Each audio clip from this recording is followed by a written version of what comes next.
Assalamualaikum warahmatullahi wabarakatuh. Perkenalkan, nama saya Beni Clara Santi, kelas manajemen G, Fakultas Ekonomi dan Bisnis, Universitas Mataram. Di sini saya akan menjelaskan tentang syarat wudhu dan yang membatalkan wudhu menurut 4 mazhab, dan syarat sholat dan yang membatalkan sholat menurut 4 mazhab.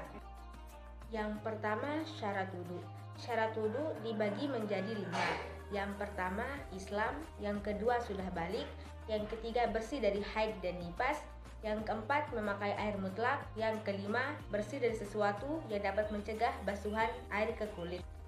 Adapun menurut 4 mazhab, yang pertama Imam Hanafi. Pertama, membasuh muka. Kedua, membasuh tangan. Ketiga, mengusap kepala. Keempat, membasuh kaki. Yang kedua, Imam Maliki. Yang pertama, niat. Yang kedua, membasuh muka. Yang ketiga, membasuh tangan. Yang keempat, mengusap kepala. Yang kelima, membasuh kaki. Yang keenam, muawalah. Yang ketujuh, aldat. Dan yang ketiga, Imam Syafi'i. Yang pertama, niat. Yang kedua, membasuh muka. Yang ketiga, membasuh tangan. Yang keempat, mengusap kepala. Yang kelima, membasuh kaki. Dan yang keenam, tertib. Yang keempat, Imam Hambali. Yang pertama, niat. Yang kedua, membasuh muka. Yang ketiga, membasuh tangan. Yang keempat, membasuh kepala. Yang kelima, membasuh kaki. Yang keenam. Dan di sini dapat dijelaskan hal-hal yang membatalkan wudhu. Yang pertama, menurut Imam Hanafi. 1. Keluarnya sesuatu dari kubul dan dubur. Yang kedua, bersetubuh. Yang ketiga, tidur berbaring dan bersandar.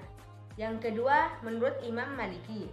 Yang pertama, keluar sesuatu dari kubul dan dubur. Yang kedua, menyentuh perempuan. Yang ketiga, tidur. Dan yang keempat, menyentuh kemaluan. Pun menurut Imam Syafi'i, yang pertama, keluar sesuatu dari kubul dan dubur.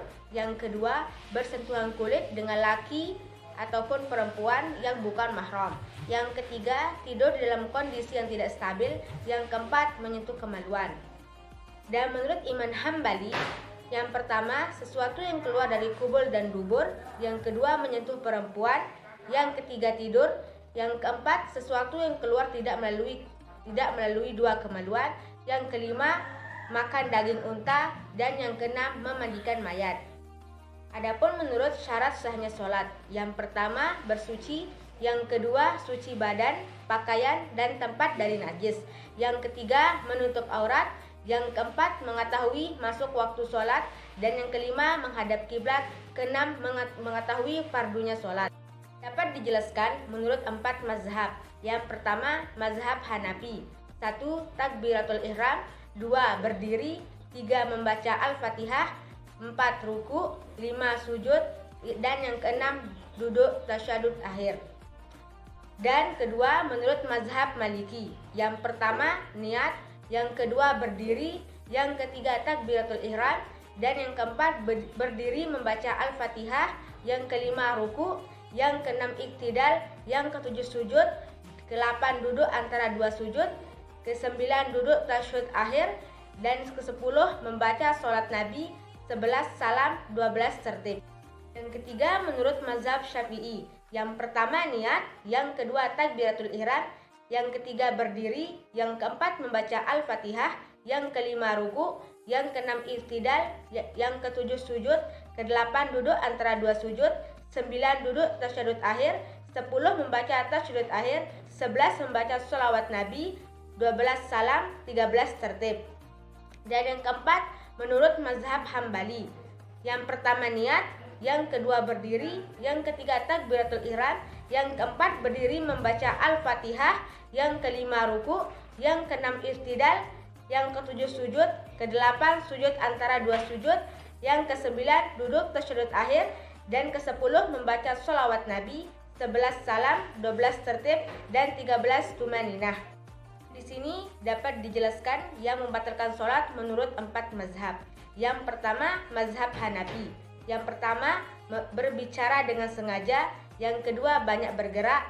Yang tiga, memalingkan dada dari kiblat. Yang keempat, makan dan minum. Yang kelima, berdeham tanpa alasan. Yang membatalkan sholat menurut 4 mazhab. Yang pertama, mazhab Hanafi. Yang pertama itu meninggalkan salah satu rukun dengan sengaja. Yang kedua, menambah ruku dengan sengaja. Yang ketiga, menambah tasyahud bukan pada tempatnya. Yang keempat, tertawa terbahak-bahak. Kelima, makan dan minum. Keenam, berbicara. Ketujuh, meniup dengan mulut secara sengaja. Kedelapan, muntah dengan sengaja. Kesembilan, terjadi sesuatu yang membatalkan wudhu. Ke-10, terbuka aurat. 11, terkena najis. 12, banyak bergerak. 13, menambah rakaat sujud sebelum salam.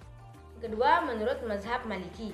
Yang pertama, meninggalkan salah satu rukun dengan sengaja. Yang kedua, menambah ruku dengan sengaja.